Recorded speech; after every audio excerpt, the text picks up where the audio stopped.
Éternel mon Dieu, mon roi, nous te bénissons ce matin et nous te rendons, disons merci pour ton amour et pour ta fidélité. Seigneur, nous sommes là devant toi et nous prions que ton esprit, Seigneur, nous communique, Seigneur, ce que tu veux nous dire ce matin. Je prie pour mon frère, je prie pour ma soeur. Quel que soit le continent là où tu es, je prie que la main de Dieu te touche et que tu sois transformé. Seigneur, merci parce que tu es fidèle. Merci parce que tu es vivant. Merci parce que, Père, sans toi, rien n'est possible. Que ton règne vienne et que ta volonté soit faite. Béni sois-tu. Au nom de Jésus. Amen. Alléluia. Bien-aimé, il y a 2 jours, je méditais et puis je voyais un peu tout ce qui se passe dans ce monde. On parle de la guerre ici, on parle du vaccin là, on parle bien aimé il y en a qui parlent de la richesse, il y en a qui sont pauvres. Et tout ça, je me disais, mais Seigneur, est-ce que les gens savent qu'il y a une destination? Est-ce que les gens savent que un jour, nous allons quitter ce monde? Est-ce que les gens savent que un jour, cette terre sur laquelle nous sommes là sera détruite? Et je me posais la question, le Seigneur va m'envoyer tranquillement dans Luc. Alléluia. Vous savez, beaucoup s'attachent à leur richesse. Beaucoup s'attachent à leur richesse. Mais ils oublient qu'un jour, ils vont abandonner ces richesses-là. Beaucoup s'attachent, c'est vrai, à leur famille. Ce n'est pas mauvais. Mais bien, un jour, nous allons quitter ces familles-là. Beaucoup s'attachent un jour, nous allons quitter ces familles. Alléluia. Alléluia. Un jour, nous allons quitter ce travail-là. Et je voulais que nous comprenons ça. Alléluia. Un jour, nous allons quitter ce travail-là. Un jour, nous allons quitter nos proches. Bien aimé. Il y a certains qui seront face au Créateur. Il y en a qui seront avec le Créateur, mais d'autres seront face au Créateur. De temps en temps, il faut qu'on s'asseye et puis on parle un peu du paradis. Et on parle aussi de l'étang de feu. Donc, vous voyez qu'en fait, le paradis attend une certaine catégorie de personnes et l'étang de feu attend une autre catégorie de personnes. Parce que souvent, à force d'être moulé dans ce monde, on oublie, bien aimé, qu'un jour, le monde va prendre fin. Ce matin, quand je venais, j'ai vu 2 personnes âgées assises dans la voiture. Et quand je les regardais, je disais, mais voici des gens qui ont connu une enfance, qui ont grandi, qui ont été des adultes. Et aujourd'hui, qu'est-ce qu'ils attendent? Ils sont tellement fatigués. Qu'est-ce qu'ils attendent? Ils n'attendent que la mort. Mais à leur mort, où iront-ils? C'est les gens peut-être à qui on a parlé de Jésus. Ils ont dit, foutez-moi le camp avec votre Jésus. Et ces personnes-là, quand elles vont mourir, on va prendre le corps pour aller dans une église catholique et puis dire, RIP.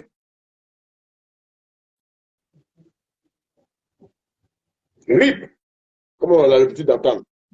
Que son âme repose en paix. Que son âme repose en paix. Mais, sachez une chose, il y a des âmes qui vont effectivement reposer en paix. Il y a des âmes qui seront bien aimées dans la souffrance. Alléluia. Donc, je voulais faire comprendre bien aimé ce matin que nous avons 2 destinations. C'est-à-dire, quel que soit le caractère qu'on peut avoir sur cette terre, tout ce qu'on peut faire, nous avons deux destinations. Mais je voulais ce matin vous dire qu'il y a une destination qui est meilleure. C'est être avec Jésus. Parce qu'il y a une autre destination, c'est avec Satan. Et regardez, le Seigneur a peut-être laissé le temps à certaines personnes de vivre longtemps. Et que ces personnes-là prennent conscience qu'un jour, elles vont quitter la terre. Mais bien aimé, est-ce que beaucoup sont conscients de ça? Dieu laisse des personnes avoir 100 ans. Il dit quoi? Il dit, il laisse le temps aux méchants.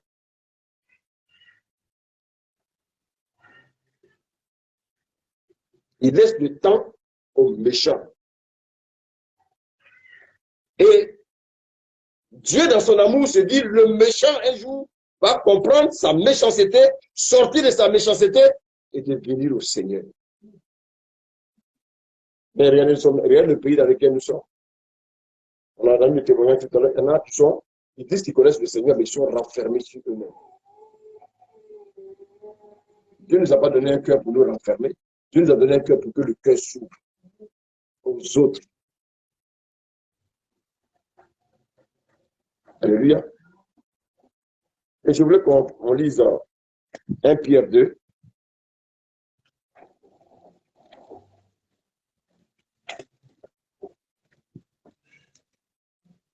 Pierre 2, verset 11, s'il vous plaît. Quelqu'un peut lire? Amen.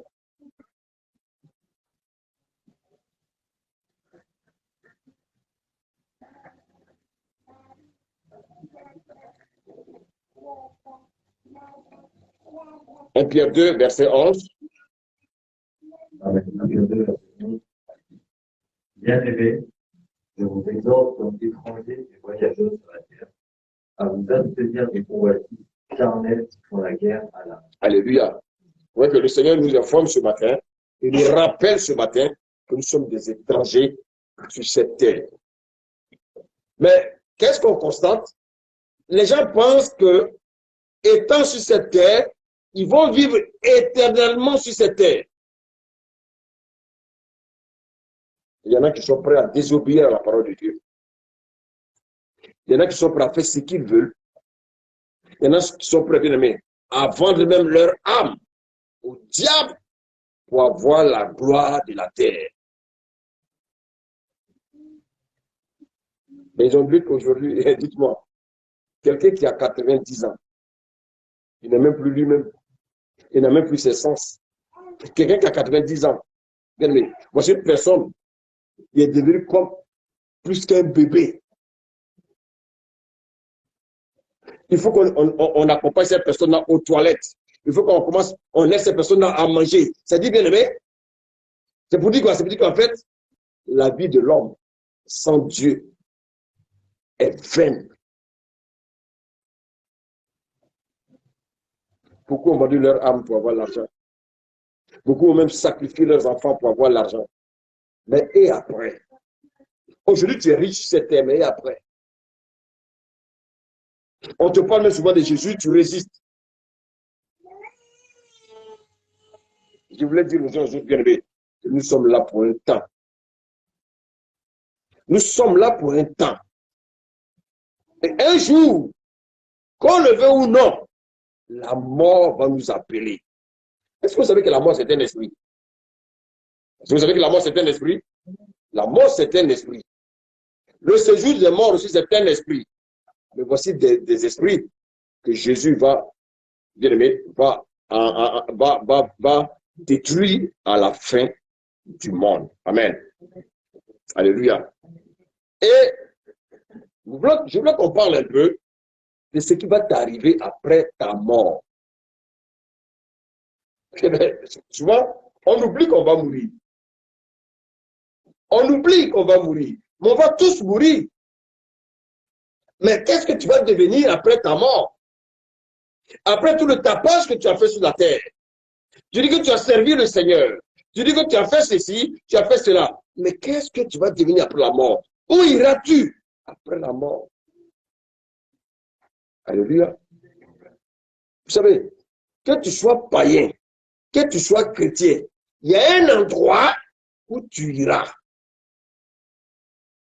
Là, il faut que tu saches où tu iras. Si tu abandonnes ton âme au diable, où iras-tu? Mais souvent, on pense simplement au lendemain. Là. On pense au quotidien et on pense au lendemain. Mais on oublie, bien aimé, ce qui nous attend devant. C'est comme quelqu'un qui a un travail et puis un matin, il arrive au travail, on dit, le directeur veut te voir. Tu rentres dans le bureau du directeur, il dit, vraiment, monsieur X, vraiment, on aimait bien votre travail. Il dit, on aimait bien votre travail. C'est au passé. C'est une manière de te dire que tu es licencié. Mais quand tu quittais chez toi, tu ne savais pas qu'il y avait une nouvelle comme ça qui t'attendait. Alléluia. Vous savez, si tu perds ton âme, tu perds Dieu. Si tu perds ton âme, tu perds Dieu. Peu importe tes richesses, peu importe ta puissance, peu importe tes diplômes, peu importe ta carrière, tu aurais échoué.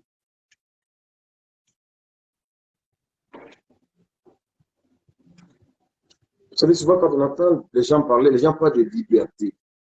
Mais la liberté que Dieu nous donne n'est pas du libertinage. Ce n'est pas parce que je suis libre que je dois faire ce que je veux. Je suis libre pour avoir un autre maître. Mais ce maître-là, il ne me traite pas comme un esclave. Ce maître-là, il me traite comme un domestique. Parce que vous savez, l'esclave, il est très souvent puni. Mais l'esclave ne dort pas dans la même maison que son patron. Alors que le domestique, il prend soin de son patron et, bien aimé, il dort avec son patron. C'est comme ça que Jésus traite avec nous. Alléluia. Alléluia. Alléluia. Donc, bien aimé, vous voyez qu'en fait, réussir avec Dieu n'a rien à voir avec la réussite dans ce monde. Et c'est pour ça que ce matin, il faut que nous prenions conscience de quelle réussite nous voulons. Parce que vous savez, il y a la réussite selon le monde. Le monde va t'acclamer. Aujourd'hui, bien aimé, il y a les élections. Bon, le monde va acclamer peut-être quelqu'un tout à l'heure. Il sera le président de la République française. On va l'acclamer. Mais bien aimé, c'est pour combien de temps? Il y aura un jour. Il dit bien, il y aura un jour, one day, comme le disent les Anglais. Un jour, il va se représenter devant le Créateur. Ou bien un jour, il sera avec le Créateur. Je préfère être avec le Créateur que d'être en face du Créateur. Parce que quand on est en face, on nous juge. Vous n'avez jamais voir quelqu'un qu'on juge qui est sur le même aliment que celui qui le juge. Le juge est en face et puis il commence à te réciter ce qu'il a appris à l'école de droit.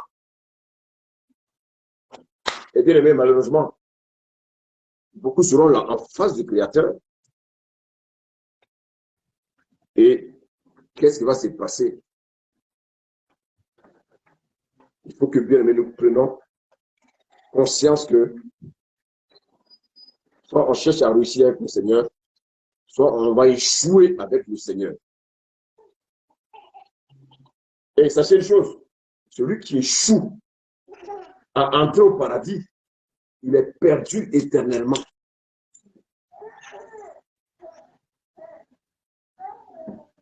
Alléluia. Alléluia. Soit que je sois riche, que je sois pauvre, il y a une seule chose que je dois rechercher, c'est mon salut. Alléluia.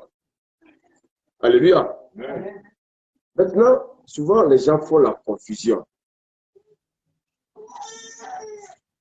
Dieu n'a jamais dit qu'un chrétien doit être pauvre.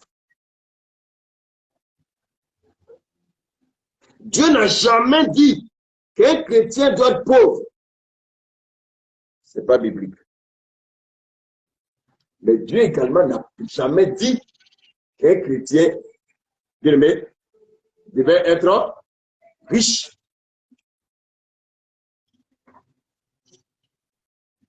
Vous savez pourquoi je dis ça? Parce que je vois souvent des pasteurs qui disent que celui qui est pauvre est dans la malédiction.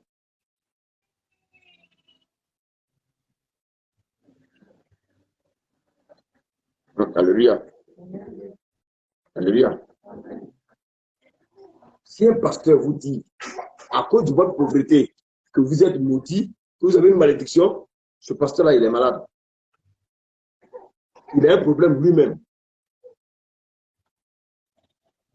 Un chrétien, il peut être pauvre. Un chrétien peut être riche. Mais il faudrait que vous sachiez que si vous allez en enfer, ce n'est pas à cause de votre pauvreté.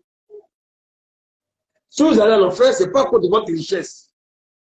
Alléluia.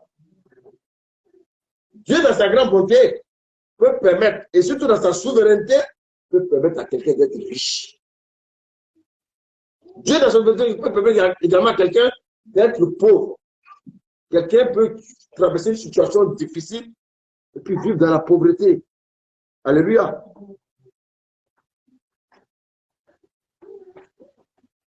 Alors, je voulais dire ce matin que si vraiment il y avait un choix à faire, je préfère être riche spirituellement. Je ne le souhaite pas, mais je suis pauvre matériellement. Mais je ne dois pas, bien aimé, ignorer que je dois être riche spirituellement. Donc, aujourd'hui, nous avons le choix d'être riche spirituellement et d'être pauvre matériellement. Aujourd'hui, avec tous ces évangiles qui pullulent aujourd'hui, chacun vit avec un évangile. Chacun vit avec un évangile. Chacun vit avec un évangile. Il n'y a pas 10 évangiles, il y a un seul évangile. Alléluia. Il faut choisir sa vie spirituelle. Mais je vous le dis, j'insiste, parce que souvent, bien aimé, on voit les chrétiens courir derrière les richesses. Ils courent derrière les richesses. Ouais, c'est pas mauvais. Mais il faut t'assurer que tu es aussi riche spirituellement. Vivre une vie d'abondance, vivre une vie pour devenir milliardaire et mourir et aller en enfer, tu es perdu. Tu es perdu. Et avec tout ce qui se passe aujourd'hui, en tant que chrétien, de temps en temps, assieds-toi et pose-toi la question, mais si je meurs aujourd'hui, où est-ce que j'irai? Est-ce que j'irai au paradis ou est-ce que j'irai en enfer? Bien, mais toi-même, à travers la vie que tu as menée, tu peux le savoir. Un élève, quand il va à l'école, quand il va à un examen, quand il n'a pas étudié, il sait ce qu'il a écrit sur sa feuille. Alléluia. Alléluia. Amen. Et donc, ce qui est bizarre, c'est que le jour des résultats, il espère être admis. Alors qu'il sait ce qu'il a écrit. Il sait qu'il n'a rien fait de bon. Mais il compte sur Dieu. Alléluia. Aujourd'hui, regardez bien. Combien de personnes qui se disent chrétiennes qui obéissent à la parole de Dieu? Il y a beaucoup qui sont loin de la volonté de Dieu. Beaucoup sont loin de la vérité. Il y en a qui vivent dans le péché, bien aimé. C'est-à-dire, leur quotidien, c'est le péché. Il y en a qui vivent dans la compromission, qui vivent dans l'égarement. En fait, ils pensent détenir la vérité, alors qu'ils sont dans l'égarement. Combien aujourd'hui désobéissent au commandement de Dieu? Combien aujourd'hui se sont réconciliés sur eux-mêmes pour dire, moi je connais Dieu, mais ils vivent une vie de désordre. Même nous, parmi les hommes de Dieu, vous savez, il y a beaucoup qui ont été finis. Beaucoup pensent qu'être un homme de Dieu, c'est d'avoir une salle de 5000 membres. Mais les gens viendront. Si c'est pour venir, les gens vont venir. Mais pourquoi ils viennent?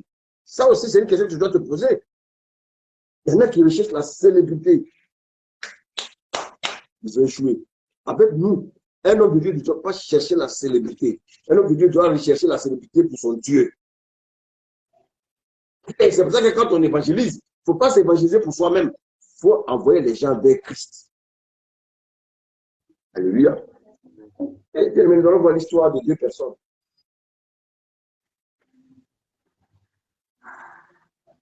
On voit l'histoire de deux personnes. Et je pense que cette histoire va nous amener vraiment à réfléchir pour savoir dans quelle position nous sommes. Prenons le livre de Luc.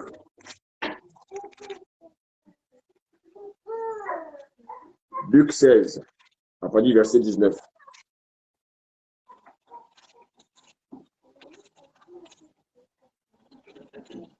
Amen. Luc 16, verset 19. Amen. Il y avait un homme riche qui était vêtu de pauvre et de faim, et qui chaque jour menait joyeuse et brillante vie. Un pauvre nommé Lazare était couché à sa porte, ouvert du ciel et désireux de se rassasier des miettes qui tombaient de la table du riche. Ok. Amen. Regardez bien cette histoire.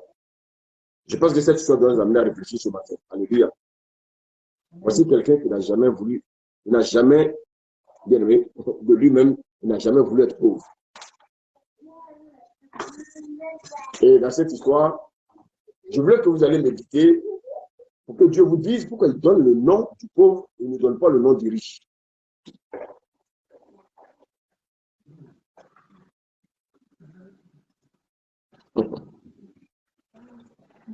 Pourquoi Dieu donne le nom du pauvre et ne donne pas le nom du riche? Alléluia. En fait, l'histoire de ces deux personnes doit nous amener à prendre conscience de ce qui nous attend après la mort.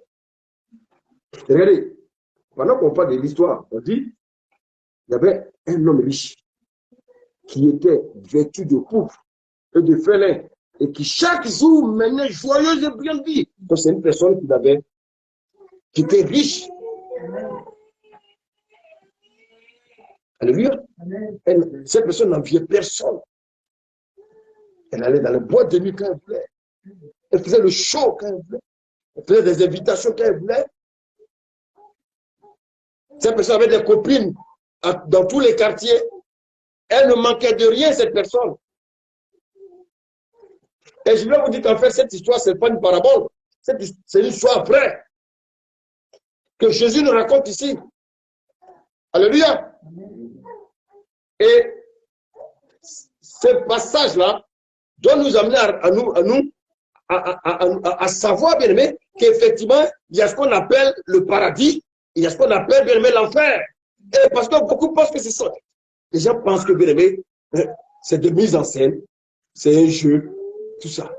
Bon, bien aimé, on entend souvent des témoignages, des gens qui disent, oh, Dieu m'envoie en enfer, voici ce que j'ai vu, Dieu m'envoie en enfer, voici ce que j'ai vu. Mais c'est pas personne qui disent qu'elles ont vu l'enfer. Quand tu regardes leur témoignage, elles continuent de vivre dans le désordre. Alléluia. La Bible nous dit, voici un homme riche. La Bible dit, il était très riche. En fait, c'est l'image du succès qu'on attend d'une personne dans ce monde. Aujourd'hui, quand vous écoutez une fille, elle veut épouser quelqu'un qui est riche. Quel que soit son degré de spiritualité. Alléluia. Elle veut épouser, bien aimé, quelqu'un qui est riche.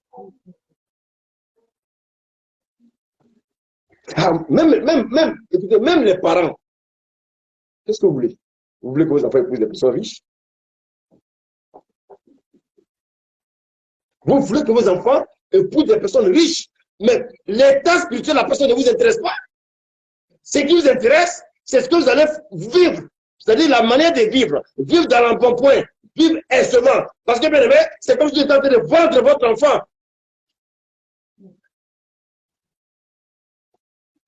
La majeure partie, les parents, quand les gens viennent dire ton fils, ta fille va épouser un pasteur, regardez la réaction des parents.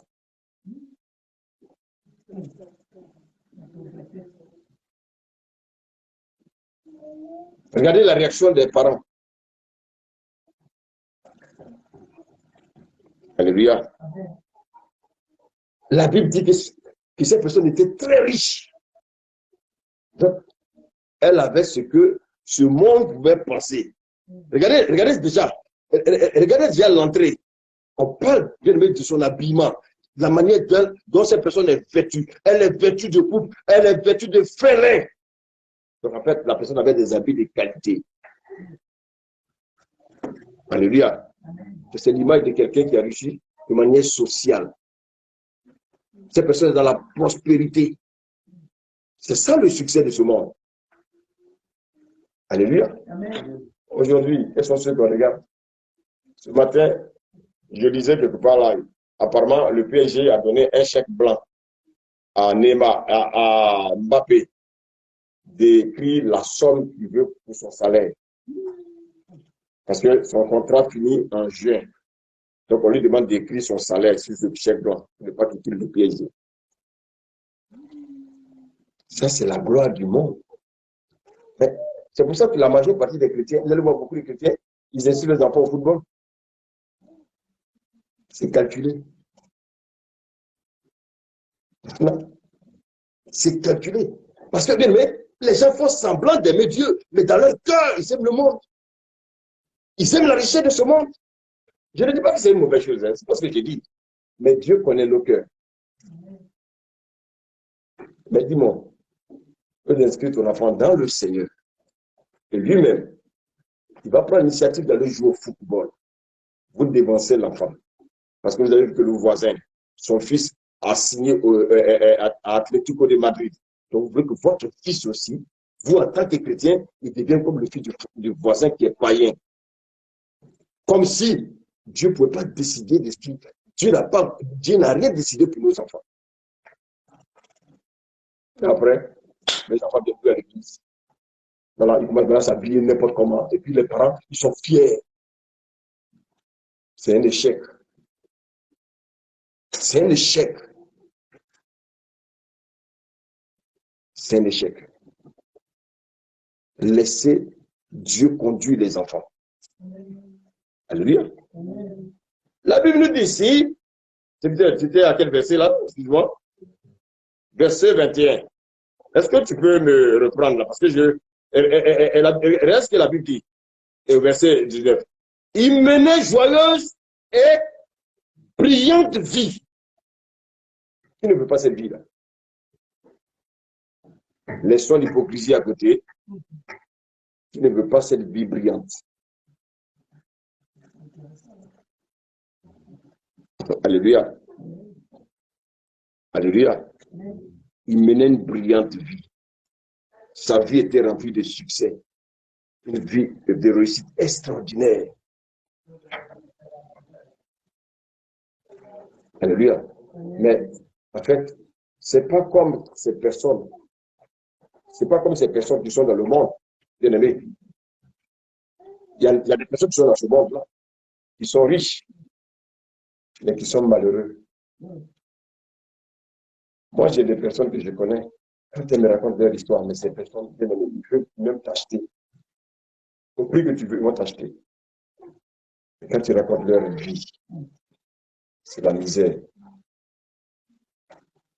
Des personnes qui ont des grands châteaux, qui vivent seuls, qui ont des grands châteaux, qui n'arrivent pas à dormir, qui ont des grands châteaux, mais qui font bien aimer, qui rêvent. Et regardez, dans leurs rêves, on les poursuit tous les jours.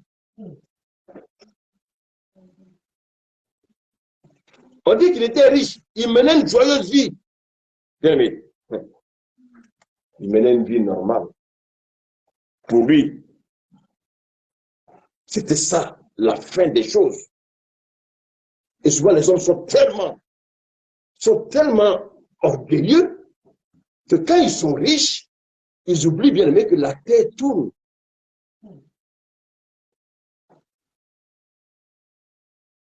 Il avait beaucoup d'argent. Il menait la vie qu'il voulait. Il était prospère. Alléluia. J'ai dit, c'est ce que tout être humain rêve. La preuve en est, dans les familles, là, quand une fille vient dire, maman, je vais te présenter mon fiancé, Quelle est la première question qu'on pose? Vous tous, vous avez répondu.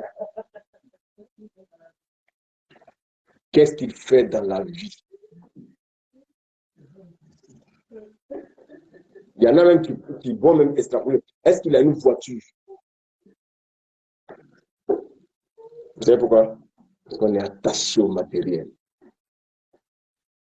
On est attaché au matériel. On est attaché à ce qui brille.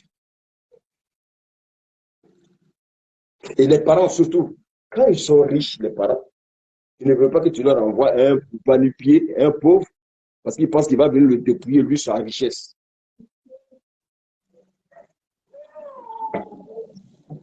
Alléluia. Dis-moi le verset 20, s'il te plaît. Tu dis quoi, verset 20? Un pauvre nommé Lazare était couché à sa porte. Donc, vous voyez un peu, on va maintenant à l'opposé. On a parlé d'un homme riche, maintenant on va à l'opposé, on parle maintenant d'un homme qui est pauvre. Non seulement il est pauvre, il est misérable, il est malade, il est affamé, il est tellement misérable que la Bible dit que les chiens venaient laper même ses ulcères. Regardez, même en France, moi, avant même que je l'équipe l'Afrique qui venait en France, je ne savais pas qu'il j'allais trouver des sans-abri ici en France. Des Français sans-abri. On ne peut pas l'imaginer quand on est en Afrique. Et les pauvres Africains viennent augmenter le nombre de sans-abri. Toi, tu as un château chez toi, tes parents sont riches. Tu prends un bateau pour venir dormir dans la rue en France. C'est ça la malédiction. C'est ça la malédiction. Et quand on est ici, il faut tout pour avoir un portable, une puce, et puis le temps on envoie 10 euros, 20 euros, 20 euros là-bas, ça fait 13 000, ça fait beaucoup, hein. Donc la personne, tu ne vas jamais te dire qu'elle est sans-abri. Parce que quand elle fait la manche, qu'on lui donne de l'argent, elle est quand même obligée d'appeler ses parents. Mais en général, il ne dit jamais la vérité aux parents. Donc vous voyez que Lazare, il était pauvre. Regardez où il dormait. Il dormait où? Il devait être devant la porte du riche. Donc ça veut dire quoi? Quand le riche passe avec sa voiture, il soulève la poussière sur Lazare.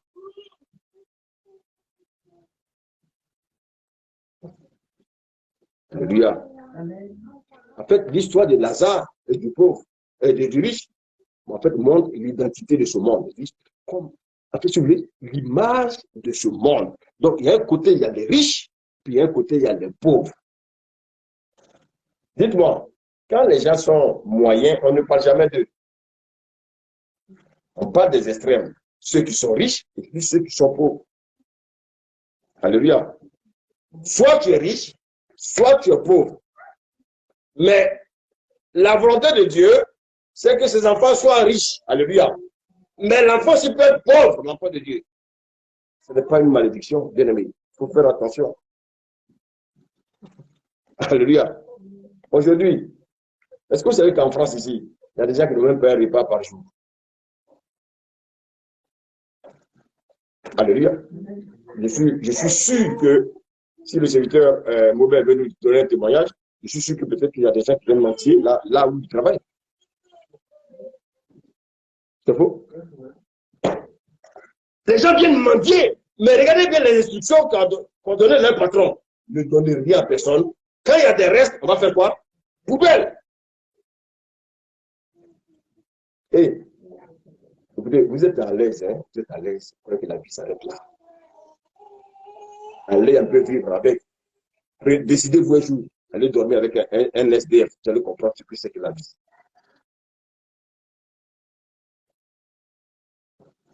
Alléluia. Vous savez, aujourd'hui, quand les hommes de Dieu prêchent, un chrétien doit être riche, un chrétien est malheureux, un chrétien ne doit pas être malheureux, un chrétien doit être riche, un chrétien ne doit pas être pauvre. Je vous pose la question. Quand ils prêchent ces messages-là, quels sont les exemples qu'ils donnent? Abraham, Salomon, mais ils ne prennent jamais l'exemple de Paul.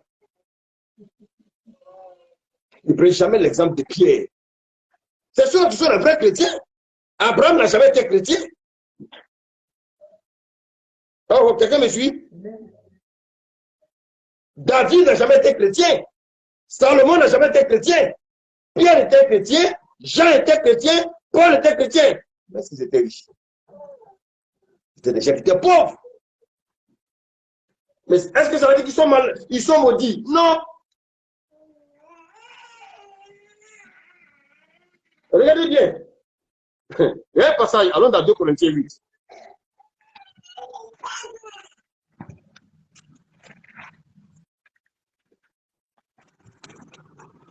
« 2 Corinthiens 8.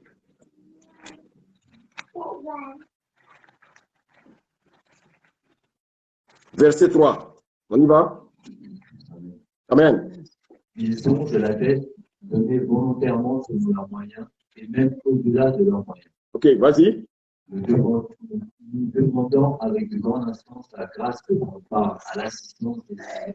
Ok, donc vous voyez qu'en fait, dans l'église, il y en a qui étaient riches. Alléluia. Donc Dieu n'est pas contre la richesse. Si Dieu t'a donné, grâce à Dieu, gloire à Dieu.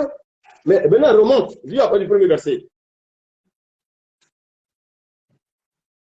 Nous vous faisons connaître, frères, la grâce de Dieu qui s'est manifestée dans les églises de la Macédoine.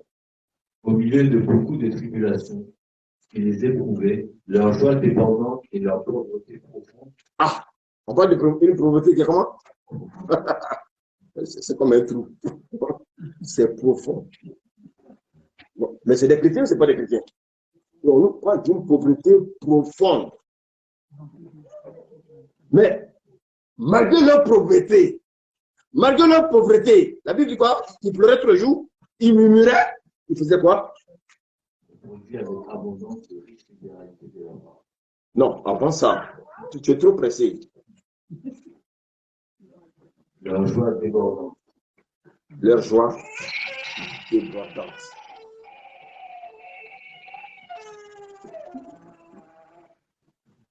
Donc, bien aimé, l'enfant, les personnes, elles étaient pauvres, mais elles avaient une joie, bien aimé, d'adorer leur Dieu.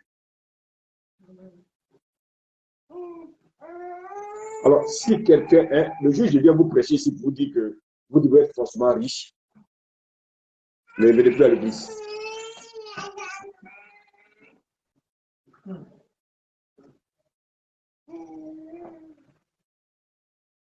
Vous savez, si on est tous pauvres ici, matériellement, et puis on est riche spirituellement, c'est ce que je souhaite pour chacun. Il y a des gens qui me regardent mal, mais c'est ça que j'aime mieux. Alléluia. Alléluia. Moi, j'ai payé ma maison, Dieu va payer. Alléluia. Amen. Amen.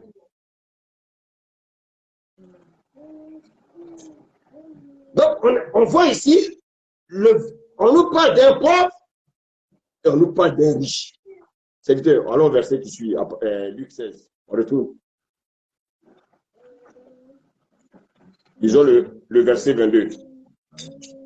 Le pauvre mourut et fut supporté par les anges dans le sein d'Abraham. Donc, un chrétien, quand il meurt, ce sont les anges qui viennent le porter. Il est pauvre, hein? C'est un pauvre. Il meurt. Et puis, ce sont les anges. Dieu déteste ces gens. Il dit, je vais prendre mon fils. Et ils vont le conduire où?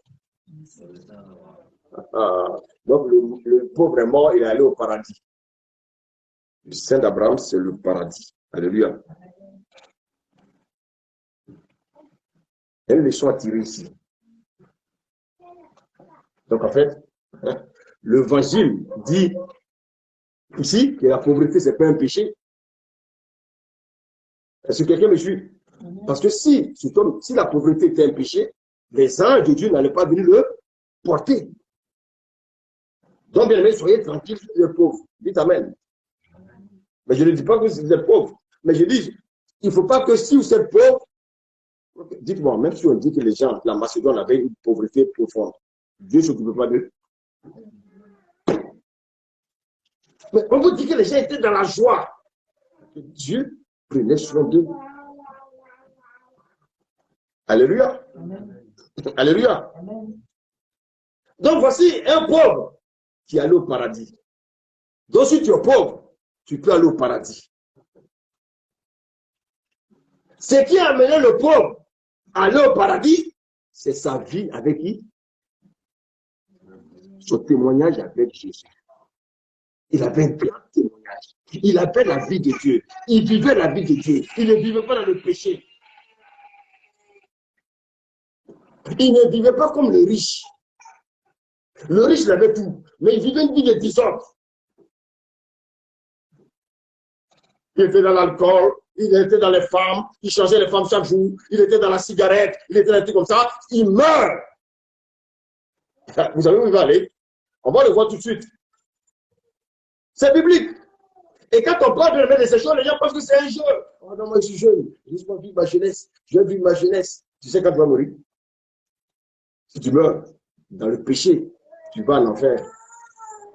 Tu vas raconter le Christ face à face. Mais tu ne vas pas le toucher. Mais celui-là, bien aimé, qui est avec Christ, il va le toucher. Parce qu'on aura le même corps. Un corps changé. Un corps de gloire. Alléluia. Amen. Alléluia. Donc, parce que quelqu'un qui est pauvre, il avait l'approbation de Dieu. Il se retrouve au paradis. Donc, vous voyez, les anges sont venus le chercher pour le conduire au paradis.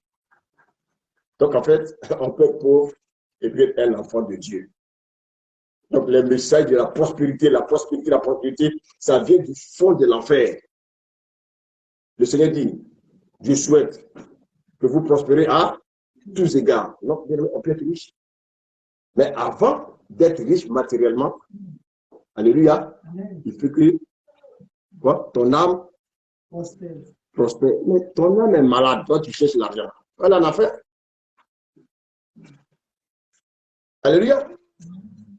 Vous savez pourquoi souvent le Seigneur ne permet pas aux chrétiens vraiment d'être riches?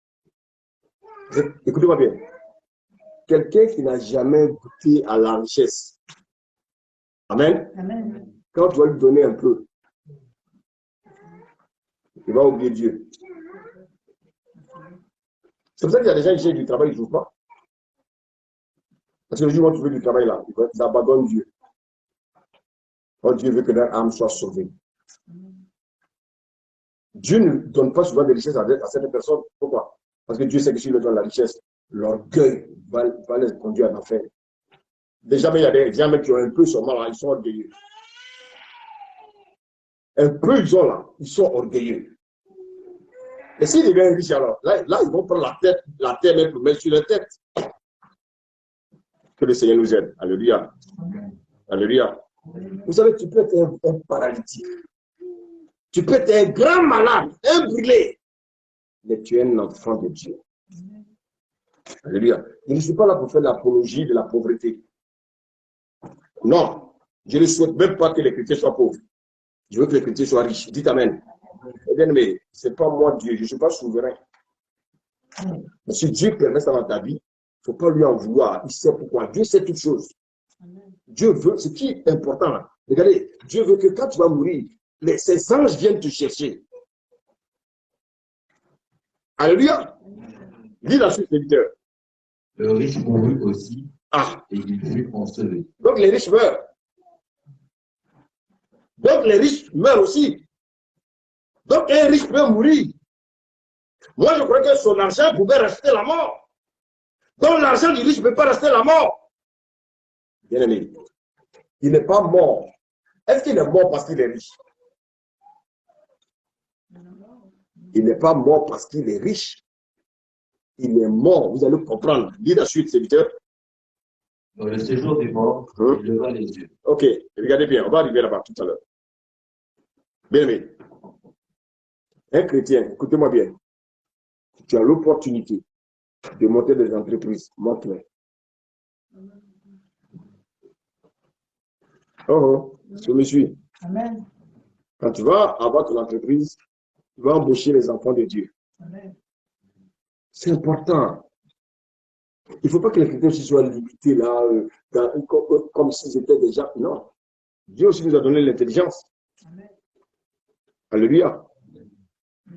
Mais si je monte une entreprise en tant que chrétien, là où il y a le piège, il faut faire les choses légales. Alléluia. Pour avoir tes biens. Il ne faut pas rentrer dans le compromis des hommes de ce monde. On sait comment ils font pour s'enrichir. Les dessous des tables. Dieu n'est pas dans ça. Parce que, bien aimé, il est difficile pour un chrétien, je vous le dis sincèrement, il est difficile pour un chrétien de faire du commerce. Alléluia. Amen. Alléluia. Amen. La Bible dit que Lazare était pauvre, un sans-abri, mais il avait l'approbation de Dieu. Et la Bible dit, quand le riche est mort, il fut quoi? Hein? Ah. Donc, écoutez-moi bien, le pauvre peut mourir, le riche aussi peut mourir. Que tu sois riche, que tu sois pauvre, la mort s'en fout de ta richesse. La mort s'en fout de la pauvreté. La mort vient chercher ceux qui sont dans le péché. Alléluia. Vous savez, devant la mort, nous sommes tous égaux. Devant la mort, nous sommes tous égaux. Il n'y a pas un qui est au-dessus de l'autre. Alléluia. Alléluia. Tu as beau être le plus grand footballeur. Si tu meurs, que tu ne connais pas Jésus, ta vie sur terre est nulle. Que tu sois pauvre, que tu sois riche, que tu sois travailleur, que tu sois chômeur, que tu sois médecin, que tu sois marabout, vous êtes égaux devant la mort. Lazare est pauvre. Le riche, il est riche. La Bible dit, les deux sont morts. La mort vient chercher les pauvres, la mort vient chercher les riches. Donc, quand on meurt, on est égaux. Un homme mort, bien aimé, il est pire qu'un chien vivant. Un homme mort, si tu es un païen qui meurt, bien aimé, le chien qui est vivant est mieux que lui. Alléluia. Donc, vous voyez ce qu'il a fait? Le riche est mort. La Bible dit qu'il a été enseveli. Oh, ils ont acheté un grand cercueil pour lui. Et regardez bien, les gens sont venus à des funérailles. Ils ont fait ce qu'on appelle l'oraison funèbre. Oh, il était bon. Oh, il était merveilleux. Oh, vraiment. Les honneurs, les honneurs, les honneurs, les honneurs. Pour cet homme riche. Mais Lazare, il a été enterré. On a pris la boue, on l'a présenté, on l'a mis dedans. Mais le riche, les ministres sont venus, les présidents sont venus, tous les riches sont venus. Et en partant, que son âme repose en paix, que son âme repose en paix, que son âme repose en paix. Les gens pensent que c'est ce qu'ils vont dire, qui va conduire cet homme-là auprès de Dieu. C'est pas ce que nous disons qui conduit. Mais écoutez bien, c'est pas ce que nous disons qui nous conduit auprès de Dieu. La Bible dit quand il est mort, il a été enseveli. Vas-y. Le séjour des morts. Bon. On dit qu'il a été conduit dans le séjour des morts. Tous ceux qui meurent, ils vont dans le séjour des morts. Maintenant, dans le séjour des morts, avant la résurrection de Jésus, il y avait deux lieux. Il y avait le sein d'Abraham et puis il y avait le lieu de tourment. Alléluia. Alléluia. Donc, ouais, chacun de nous est appelé à aller dans l'un ou dans l'autre. Maintenant, chacun, bien aimé, toi qui m'écoutes, tu iras où?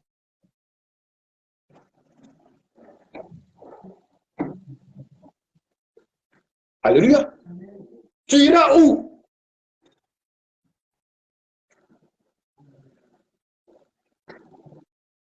Mais, mon souhait, c'est que bien aimé, tous seront enlevés dans les airs à la rencontre de Jésus. Mais si tu vis une vie de désordre, alléluia.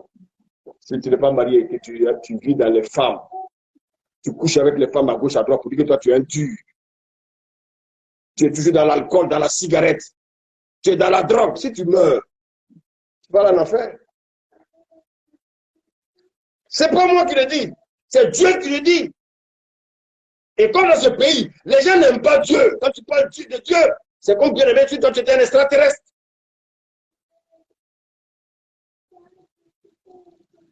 Alléluia.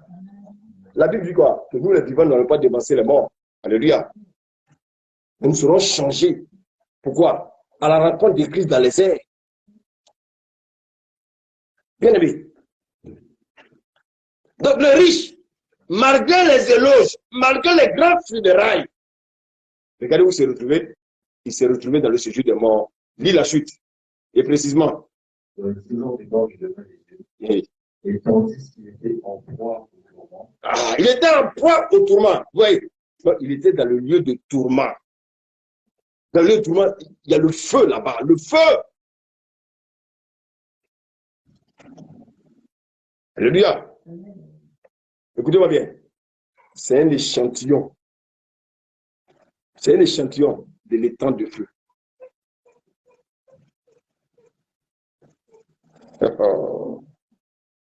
Regardez. C'est un échantillon de l'étang de feu. Toi qui vis encore dans le désordre. Tu vis encore dans le péché. Toi qui vis encore, bien aimé, dans la masturbation, dans ces choses bizarres. Il faut arrêter.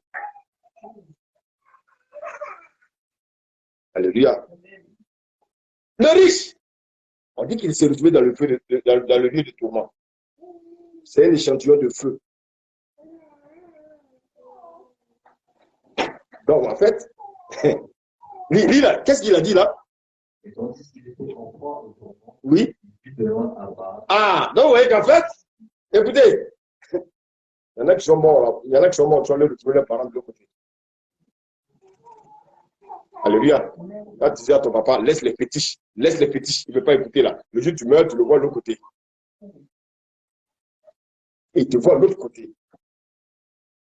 Mais, malheureusement, vous ne pouvez pas vous toucher. Dieu est intelligent, hein? Il a mis une fitre. Et vous voyez. Alléluia. Mais vous n'avez plus la même destination. Donc, en fait, le feu de tourment, écoutez-moi bien, c'est la salle d'attente pour l'enfer. Pour la salle d'attente pour le temps de feu.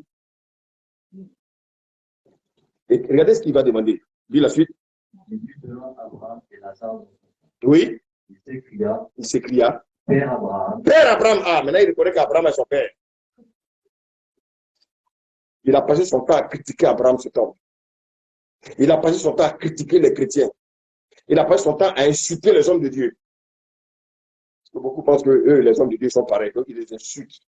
Continuez à insulter les hommes de Dieu. Continue. Oui, vas-y. Père Abraham, oui. Pitié de moi. Ah, il dit, Père Abraham, aie pitié de moi. Père Abraham, aie pitié de moi. Mais tu vivais une vie chuteuse. Il avait oublié Dieu.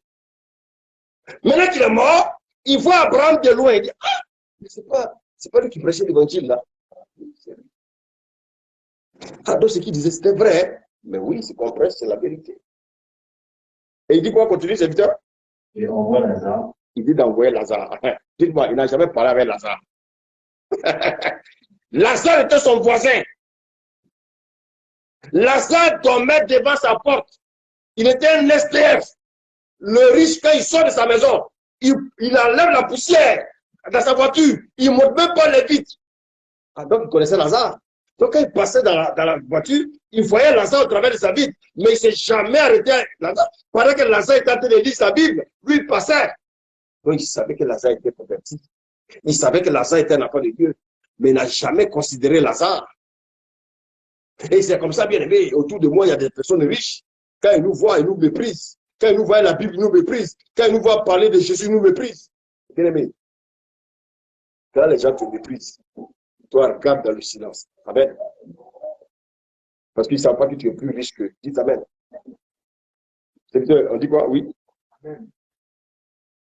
Et envoie Lazare. Oui. Pour qu'il trempe le bout de son doigt dans l'eau. Regardez. Regardez, même les gouttelettes d'eau sont rares. Il dit de tremper son doigt, il peut seulement une goutte d'eau. Écoutez-moi bien, le Seigneur est en train de nous enseigner ici, là. Donc, en fait, dans le feu de tourment, il n'y a pas l'eau. Donc, ça veut dire quoi? Ça veut dire qu'après la mort, on continue de parler. Donc, après la mort, on continue de communiquer. Ça veut dire qu'en fait, tu ne peux plus revenir sur la terre. Mais là où tu es, qu'est-ce qui parle? Ton âme. Parce que notre âme ne meurt jamais. Donc, l'âme du riche parle avec l'âme d'Abraham. Envoie Lazare. Écoutez, je pense que Lazare est encore un esclave. Il a connu Lazare dans l'esclavage. Il a connu Lazare dans la pauvreté. Donc, il veut envoyer Lazare. C'est comme ici, dans le monde ici. Les hommes riches, ils veulent toujours envoyer les pauvres. Les hommes riches, quand quelqu'un est directeur dans la société, il veut écraser ceux bien-aimés, ses employés. Va me chercher la fille là, je vais t'envoyer ici. Ils pensent que là-bas, ça se passe comme ça. Non, dans le jury de mort, c'est pas comme ça. Il y a deux côtés. Il y a le côté de ceux qui sont en Jésus, et puis il y a le côté des païens qui sont morts. Bien-aimé, de quel côté veux-tu être? Parce que, bien aimé, la Bible nous dit ici, le riche, il ne savait pas ce qu'il attendait là-bas. Le riche ne savait pas ce qu'il attendait là-bas. Le riche ne savait pas ce qu'il attendait là-bas. Toi aussi, tu ne sais pas ce qui t'attend. Alléluia. Alléluia. Est-ce que vous pouvez vous imaginer un peu la souffrance de ce riche? Ce riche qui n'a jamais connu la souffrance sur la terre. Ce riche qui n'a jamais connu la souffrance sur la terre. Sur la terre, il avait toutes les richesses. Il pouvait se taper les femmes comme il voulait. Il pouvait avoir ce qu'il voulait, il avait. Voici le riche. Il est en train de souffrir. Il est en train de souffrir. Pourquoi? Parce qu'il n'y a pas d'eau. Donc, il demande à Abraham d'envoyer Lazare, lui envoyer une goutte d'eau. Bien aimé, est-ce que vous pouvez comprendre combien de fois Dieu nous aime? Le Seigneur, bien aimé, il nous a fait beaucoup la grâce. Regardez dans nos familles, il ne s'est même pas révélé à nos frères qui croient connaître Dieu, mais il s'est révélé à nous. Ça, c'est une richesse. Ça, c'est la bonté de Dieu, ça. Donc, regarde la position dans laquelle tu es. Et toi, tu veux négliger cette position. Tu veux rechercher, bien aimé, tu veux faire comme les hommes de la terre. Mais Dieu, mais qu'est-ce que tu vas devenir? C'est un enseignement, bien aimé, qui nous révèle ce qui se passe après la mort. Donc, après la mort, les hommes continuent à parler. Mais tu ne peux plus revenir sur la terre pour parler à ton oncle, à tes enfants ou à ton père. C'est fini. Donc, tu parles dans l'au-delà. Tu parles, mais dans le celui des morts, les gens parlent. Oh, quelqu'un me suit? Donc, regardez, il y a des enfants qui ont retrouvé leur père qui a vendu leur âme au diable.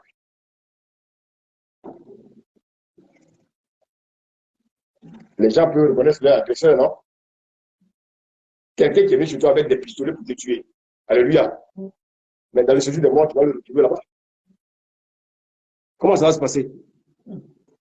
Quand tu vas voir ton bourreau, vous deux vous êtes morts, vous deux vous êtes dans le séjour des morts, vous deux vous êtes dans le feu de tourment. Comment ça va se passer? Comment tu vas le regarder et comment lui va te regarder?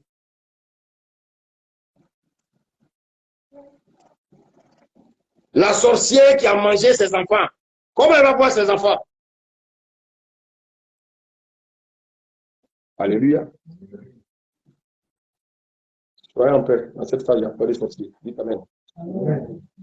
Les sorciers, ça se reconnaît. Même s'il y a un sorcier, ce n'est pas à nous de dire. Dites Amen. Il faut prier pour que cette personne soit sauvée. Amen. Écoutez bien. Donc, les sorciers qui ont mangé leur enfant, les sorciers qui ont vendu leur enfant, les francs-maçons qui ont vendu l'âme de leur enfant, quand ils vont mourir, et les enfants vont mourir, ils vont se retrouver là-bas, comment ils vont faire? Ils auront la vengeance là-bas? Dieu n'est plus dedans. Parce que là où ils sont, Dieu n'est pas là-bas. Dieu est là où les vrais chrétiens sont morts. Et Dieu continue à prendre soin d'eux. Alléluia. Alléluia. On dit l'homme riche, il menait brillante vie, joyeuse vie, il avait de belles voitures. Mais est-ce que c'est la voiture qui fait un homme?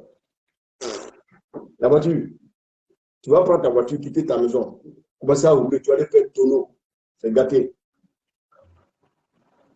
Mais ton âme, c'est ça qu'il faut protéger. Alléluia. Amen. Alléluia. Amen. Tu vis avec tes enfants, tu vis avec ta femme. Tu lui parles de l'évangile. S'il ne veut pas écouter, il veut aller se promener. Qu'est-ce que toi tu peux faire? Qu'est-ce que toi tu peux faire? Alléluia. Amen. Jésus à Nazareth, il est allé même prier pour des gens qui n'ont jamais guéri. Il y avait des paralytiques à Nazareth. Quand Jésus allait prier pour eux, ils n'ont jamais reçu la guérison. Alléluia. Amen. Pourtant, il est Dieu. Et pourquoi ils n'ont pas reçu la guérison? Parce qu'ils ont vu Jésus comme le fils d'un charpentier. Si tu regardes un homme de Dieu et puis tu le considères comme tu veux, mais tu ne peux pas avoir ce que tu veux. Mais si tu le considères vraiment comme un homme de Dieu, tu auras ce que tu veux. Alléluia. Amen. Jésus a dit que nul n'est prophète chez soi. Ça veut dire que dans ta propre maison, on peut te mépriser. Alléluia. Quand on voit que tu es en train de grandir dans le spirituel, on veut t'abaisser, on veut t'écraser. Non. N'accepte pas d'être écrasé. Toi, grandis avec le Seigneur. Alléluia. Parce que bien aimé, ici, on voit ici que le pauvre, il était non seulement pauvre matériellement, alléluia, mais il était riche spirituellement. Ce que Dieu demande à chacun ici ce matin, c'est la richesse spirituelle. Parce que quelqu'un qui est riche matériellement, mais regardez où il est. Il cherche une goutte d'eau, une goutte d'eau. Et il ose demander à Abraham d'envoyer Lazare. Je crois que Lazare est son esclave.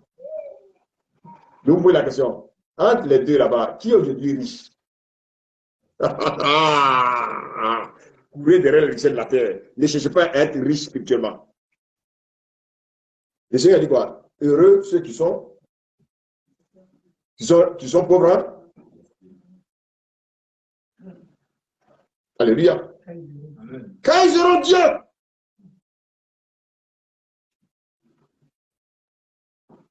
Alors, toi qui prends ta richesse pour être orgueilleux, fais attention. Alléluia. Maintenant, écoutez-moi bien.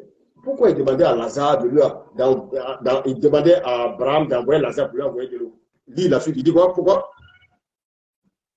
Pour qu'il trempe le bout de son doigt dans l'eau, oui. Me rafraîchisse la langue, car je souffre cruellement dans cette flamme. Yeah. Donc déjà, dans le feu des tourments, on souffre cruellement, alors qu'on n'est même pas dans les temps de feu. Est-ce que vous comprenez là? Bon, maintenant, vous, écoutez-moi. Si maintenant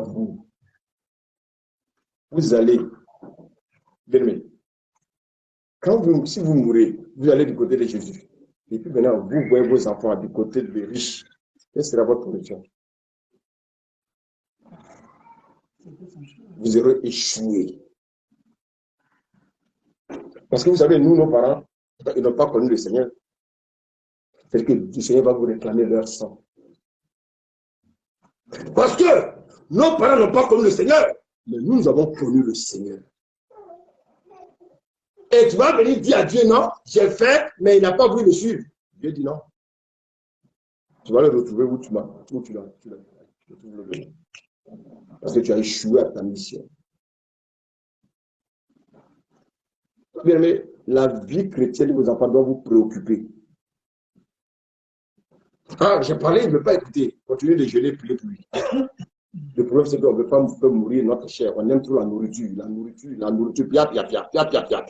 De temps en temps, il faut s'éloigner de la nourriture et puis prier pour la vie spirituelle de nos enfants.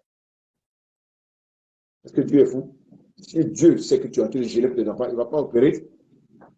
Il ne va pas opérer. Amen. Alléluia. Nous, on prêche. Mais Dieu nous révèle la réalité. Si on refuse d'écouter ce que Dieu nous dit, allez traiter Dieu de ce que vous voulez. Allez traiter l'homme de Dieu de ce que vous voulez. C'est votre problème. Ça ne peut pas changer Dieu. Dieu est dans sa parole. Alléluia. Amen. Alléluia. Amen. La Bible dit ici qu'il a commencé à supplier Abraham. Un riche qui va supplier quelqu'un, un pauvre. Quand on parle du Seigneur sur la terre, il ne va pas écouter. Ah non, moi je suis jeune, hein. Il faut que je vive ma vie. Hein. Moi je dois avoir des copines à gauche, je dois avoir des copines à droite. Laissez-moi vivre. Mon ami, tu ne sais pas quand tu vas mourir. Alléluia. Donc fais très attention. Alléluia. Amen. Quand il va dire à Abraham d'envoyer Lazare pour aller tremper son doigt, dis la suite. Abraham répondit, Hein? mon enfant, souviens-toi que tu as reçu tes biens pendant ta vie. Tu as reçu tes biens pendant ta vie. Et Lazare, qu'est-ce qu'il a fait? Et que Lazare a eu des maux pendant la sienne. Donc, vous voyez, il y a un qui a reçu les biens pendant la vie, il y a un qui a reçu les maux pendant qu'il était sur la terre. Mais toi, tes biens là sont devenus tes dieux. Si quelqu'un me suit. Tes biens sont devenus tes dieux. Mais Lazare, il était tellement malade. Il était tellement dans la pauvreté. Bien aimé. Il a consacré sa vie à l'Éternel. Il a consacré sa vie à Jésus. Il a consacré sa vie à Dieu. Pendant ce temps, le riche n'avait pas le temps. Il était dans les réunions politiques. Il était dans les tontines. Il était dans les réunions bien-aimées de famille. C'est lui qui jouait les grands là-bas. Quel que soit les funérailles, c'est lui qui venait, qui payait. Il pensait que payer ça va le sauver. Non. Ce qui peut nous sauver, c'est notre communion avec le Seigneur. La Bible nous dit ici, tu peux relire là ce que tu as lu tout à l'heure? Abraham répondit, oui, mon enfant, souviens-toi que tu as reçu tes biens pendant ta vie. Aha. Et que Lazare a eu des maux pendant la sienne. Toi, tu avais les richesses. Lazare était dans la pauvreté. Toi, tu portais tu avais des tenues, des frères et des poupes. Lazare dormait devant ta porte. Il était un haillon. Tu n'as jamais pensé à dire, je vais acheter une chemise pour Lazare. Quand Lazare avait sa Bible, tu l'insultais. Tu as dit qu'il était un enfant de pauvre, qu'il était perdu. Les chrétiens sont pauvres. Les chrétiens sont pauvres. C'est ce que tu disais. Et aujourd'hui, tu arrives. Qu'est-ce que tu veux? Tu attends quoi de moi, Dieu? Toi qui m'écoutes, actuellement, tu joues avec Dieu. Mais est-ce que tu sais quand tu vas mourir? Est-ce que tu sais quand tu vas mourir? Chacun peut me donner sa date de naissance. Hein? Qui peut me donner la date de sa mort? Est-ce que Lazare savait quand il allait mourir? Est-ce que le riche savait quand il allait mourir? Mais la Bible nous dit que les deux sont allés dans deux lieux différents. Lazare est allé dans le sein d'Abraham. Mais donc, je voulais vous rappeler que le sein d'Abraham n'existe plus. Quand quelqu'un meurt, il va dans le lieu céleste à côté de Jésus. Mais le feu de tourment est toujours là. C'est la salle d'attente de l'enfer. Bien aimé, il faut faire très attention. Alléluia. Frères et sœurs, écoutez. Tout ce que nous faisons dans ce monde en mal, toutes les paroles vaines que nous avons prononcées, notre vie d'adultère, la vie de méchanceté, la vie d'hypocrisie, la vie de critique. Nous sommes là, nous venons dans les assemblées, c'est chercher à diviser les assemblées. Faites très attention. Parce que vous pensez que souvent l'assemblée appartient à un homme de Dieu. Faites très attention.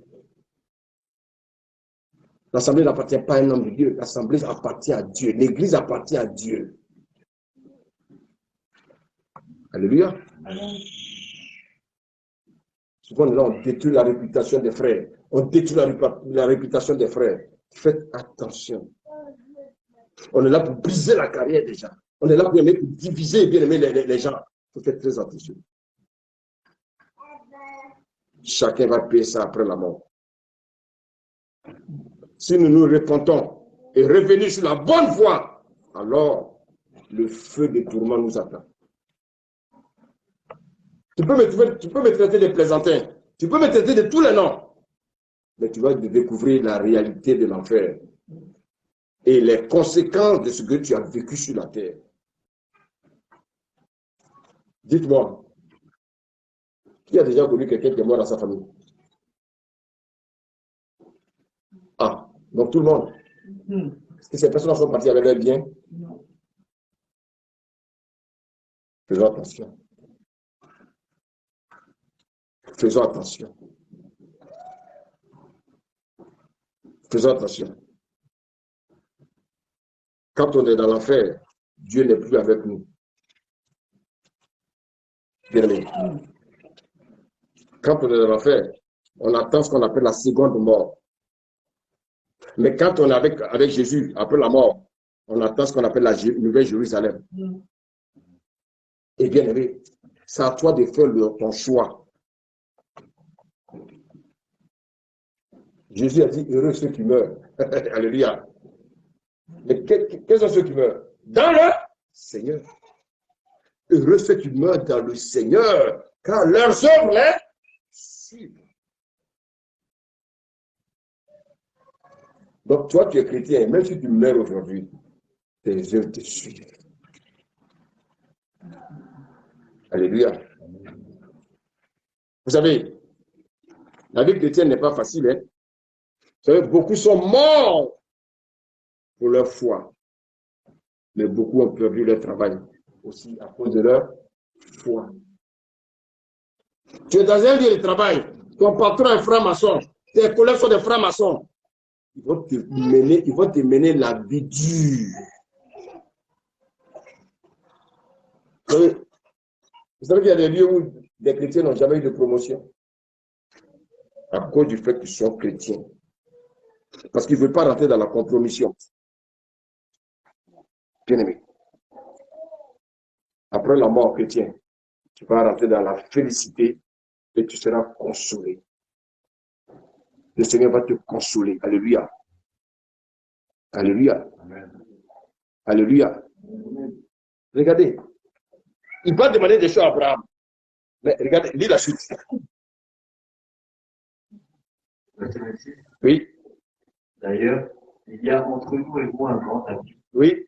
Afin que ceux qui voudraient passer d'ici vers vous, de là vers nous, puissent le faire. Oui. On ne peut pas aller de l'autre côté. Il voit Lazare, il voit Abraham, mais il ne peut pas le toucher. Continue la lecture. Verset 27. Oui. Je te prie donc, Père Abraham, d'envoyer Lazare dans la maison de mon père, car j'ai faim de paix. Alléluia. Amen. Écoutez-moi bien. Il est permis à un homme de mourir une seule fois. Et après ça vient le jugement. Donc, bien aimé, toi qui m'écoutes, les menteurs t'ont dit qu'il y a un purgatoire.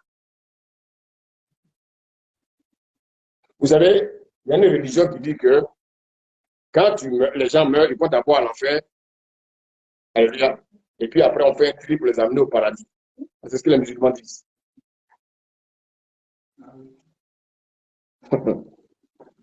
Faites attention. Il est permis à un homme de mourir une seule fois. Après ça vient le jugement.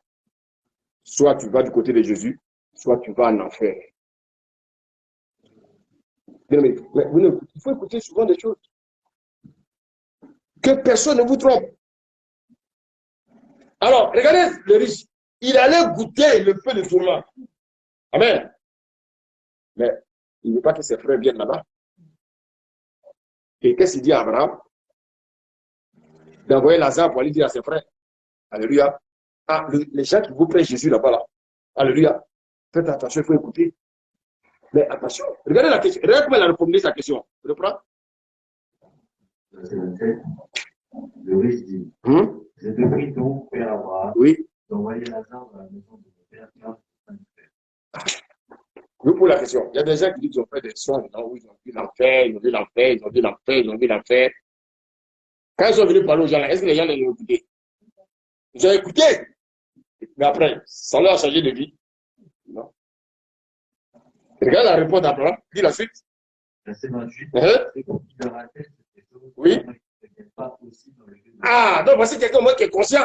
Il ne veut pas que ses parents viennent dans le feu. Alléluia. Quand on voit le feu, il faut faire attention. Il a vu. Il était dans le monde, il faisait le malin. Maintenant, lui-même, il est allé. On lui parlait de l'enfer, l'enfer. Lui-même, il est allé découvrir. Maintenant, il dit, ah, je ne veux pas que mes parents viennent là. Là, il ne peut plus revenir. C'est un aller sans retour. Et il va demander à Abraham d'envoyer un autre mort sur la terre. Les morts ne peuvent plus revenir sur la terre. Les personnes qui viennent dire, oui, mon père m'a rentré dans ma chambre. Mon père est venu me parler dans ma chambre. Mon père qui est mort est venu me parler dans ma chambre. C'est un démon qui est venu te rencontrer dans ta chambre. C'est un démon. Le diable peut permettre à des morts de parler à des... C'est vrai, le diable peut. Mais, quel genre de mort? C'est quel genre de parole? C'est de la sorcellerie, la nécromancie.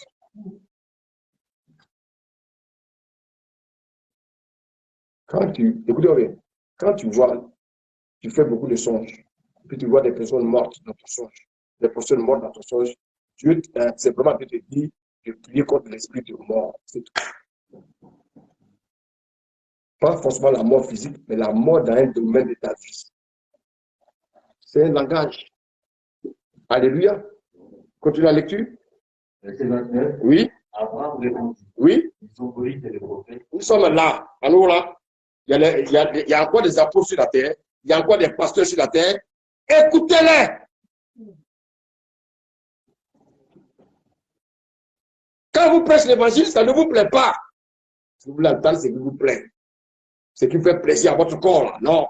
On va vous prêcher la vérité. Il faut changer vos cœurs, là. Vos cœurs remplis de haine, vos cœurs remplis d'orgueil, vos cœurs remplis, bien aimés, de méchanceté, vos cœurs remplis d'arrogance. C'est ça qu'il faut changer. Le riche, il était très arrogant. Il pensait que sa richesse pouvait le sauver. Voilà aujourd'hui là où il est. Maintenant, il demande à Lazare, il faut envoyer, il demande à Abraham, il faut envoyer Lazare pour aller parler à mes parents. Ici, là, vraiment, c'est dur. Non, mais c'est dur, hein, c'est sûrement c'est dur. Je ne peux pas souhaiter ça même à mon ennemi. Alléluia. On va terminer, continuer. Oui, oui. Donc, Père Abraham. Maintenant, il appelle maintenant Père Abraham. Quand il était dans le monde là-bas, il le traitait de tout. C'est un escroc, c'est un voleur, c'est un ceci, c'est un cela. Maintenant, Abraham, maintenant, il appelle Père Abraham. Vous savez bien aimé. Ayons de la compassion pour ceux qui n'ont pas compris l'évangile. Ayons beaucoup de compassion, bien aimé, pour ceux qui croient être dans la vérité, alors que, bien aimé, l'ennemi est en train de les pousser pour les jeter en enfer. L'évangile est très simple, c'est ça, c'est pas autre chose. C'est pas ton aspect extérieur qui m'intéresse. Alléluia. Alléluia. Dites-moi, quelqu'un qui arrive la première fois à l'église, qui a ses écouteurs dans ses oreilles, tu vas le chasser? Non, il va le chasser. Pas à moins de le chasser. Il vient de règlement ses écouteurs, un jour, il va déchirer lui-même ses écouteurs. Laissons le Seigneur faire son travail. Mais hé, sors. Non, ce n'est pas mon église, c'est l'église de Dieu. Ce sont les enfants de Dieu. Il est venu écouter l'évangile. Le peuple l'a écouté là. L'Esprit de Dieu va travailler avec ça. Mon rôle là, c'est de prêcher. Mon rôle, ce n'est pas de chasser les gens. Ah oui, tu t'es pressé. Sors, tu t'es pressé. Dites-moi, vous voulez que j'ai des problèmes avec le Seigneur? Je ne veux pas avoir des problèmes avec le Seigneur. Parce que moi aussi, j'ai fait des bêtises. Quand j'allais à l'église, j'ai fait des bêtises jusqu'à ce que Dieu m'interpelle. Donc, quand on parle de l'amour de Dieu, là, c'est ça. Il dit, venez à moi. Alléluia. Vous qui êtes fatigués, chargés. Non. En venant à lui, je suis pas. Parce qu'il a dit, venez à moi, vous qui êtes guéris. Dieu n'a pas besoin de gens qui sont guéris. Le médecin n'a pas besoin de gens qui sont guéris. Il a besoin de gens qui sont malades. Dieu dit, venez à moi, vous qui êtes fatigué. Donc, si tu veux porter 10 pantalons, porte bien. La paire de lunettes, si tu veux même superposer 10 bien, c'est que tu as un problème. Quelqu'un qui porte 10 lunettes, c'est qu'il a un problème. Alors, il vient à l'église et puis moi, je le chasse. Dieu dit de l'emmener à son église, il va enlever les lunettes. Toi, tu viens enlever les lunettes avant qu'il arrive. Mais écoutez, écoutez-moi bien. Quand vous commencez à comprendre l'évangile, quand vous commencez à comprendre que c'est simple, là, vous aurez des problèmes avec les gens tous les jours. Alléluia. Parce qu'en fait, les gens ne veulent pas que vous grandissiez. Ils veulent vous maintenir, vous s'asseoir sur vous. Amen. Et puis vous dicter leurs lois. Non. Attends, il y a un moment, alléluia, on ne voit pas clair. Il y a un moment quand Dieu ouvre nos yeux. Ah, donc avant, je faisais ça. Mais attends, j'étais dans l'église et puis j'avais des copies. Mais pourtant, la Bible me dit que de fuir l'impudicité. Mais pourquoi? Mais pourtant, le pasteur prêche ça tous les jours. Hein? J'essaie d'espérer qu'il fait son travail. Le pasteur n'est pas allé prendre pistolet, bien caillou pour le poursuivre. Non. Un matin, il dit, il y a un témoignage à rendre. Ah, le Seigneur m'a parlé. Merci Seigneur. Alléluia. Maintenant, si tu es maintenant changé, il ne faut pas dire que tu vas encore revenir en arrière. C'est là il y a un problème avec le Seigneur. C'est là maintenant l'homme de Dieu va t'interpeller. Dites Amen. Mon frère, il y a quelque chose qui ne va pas. Le Seigneur a déjà fait son travail, qu'est-ce que tu fais? Mais le premier jour, la personne arrive là. Quand il mange bonbon. Alors bonbon! Laisse-le manger le bonbon. Quand il va voir 2 fois, 3 fois, on voit que personne ne mange de bonbon dans la salle, il ne mangera plus. Alléluia. C'est ça que le Seigneur nous demande. Il faut qu'on ait un cœur de compassion, un cœur d'amour pour les gens. Ce n'est pas dans la force qu'on gagne les gens, c'est dans l'amour. Alléluia. Donc, ici, Abraham était dit à l'homme riche. Ils ont les Moïse là. Oui, non, vous voyez que Abraham est déjà mort. Amen. Est-ce que Moïse est mort? Si Moïse était mort, il allait citer Moïse. Il allait citer quel nom? Il allait citer des noms des vivants. Des hommes de Dieu qui sont vivants. Alléluia. Aujourd'hui, il y a les apôtres sur la terre. Il y a des prophètes sur la terre. Il y a des pasteurs sur la terre. Ils sont là-bas pour prêcher l'évangile. Toi, il faut avoir une communion. Le Seigneur va te conduire dans l'église où tu dois écouter sa parole. Pas dans une assemblée de combien de personnes, mais dans son église où la parole est prêchée. Alléluia. Voilà la réponse qu'Abraham a donnée aux riches morts. Donc les morts parlent. Dans leur environnement, ils parlent. Alléluia. Mais ils ne peuvent plus parler avec nous. Et c'est ça. Maintenant, celui qui écoute maintenant l'évangile, qui ne veut pas accepter, regardez ce que la parole nous dit, Jean 12, 48.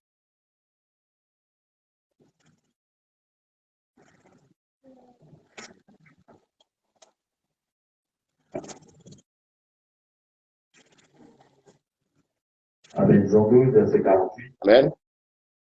Celui qui me rejette, Oui. ne reçoit pas mes paroles à son juge. À son juge.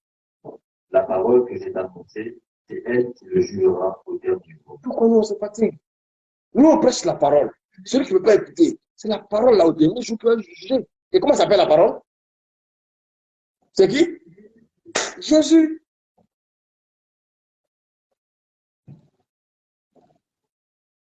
Quel était le problème du riche? Il y a une seule chose qu'il a créé des problèmes.